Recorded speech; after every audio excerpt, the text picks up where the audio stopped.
Hi there, Zuma runners.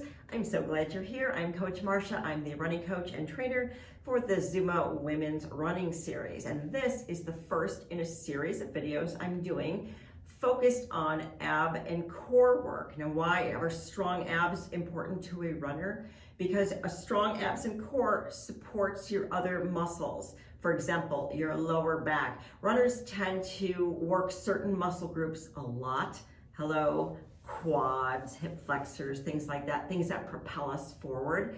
And when we do that, if we don't strengthen other muscle groups, we get muscle imbalances and muscle weaknesses, and that leads to injury. So by strengthening our core and our abs, which is basically our torso, we help prevent injury, we run stronger, and it's all around a good thing. So today we're going to start with some basic moves, and as the weeks go on, we're going to get more intensity and we're going to do more and more reps. So we're going to build from today. But today we're starting basic. We're going to start with a standard crunch. You probably already know it. We're going to lie on our back.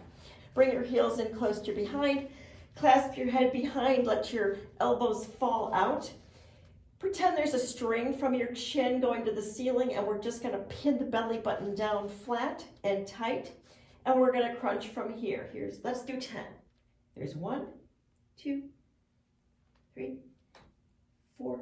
Exhale on the way up. 6. One more. And there's 10. The next crunch I've got for you is going to work those lower abdominals, those ones below your belly button. They can be very stubborn. So what we're going to do is we're going to lift our feet up to kind of a tabletop, and we're going to put our hands at our sides, but we're not going to press down to that. We're not going to give them any weight. They're just going to relax here. And it's a simple, small movement, but it's going to give you big results. We're going to rock our tailbone, peel it up and back. Let's do 10 here.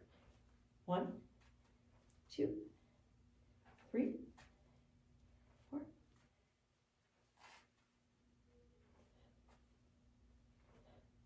Control it with your lower abs.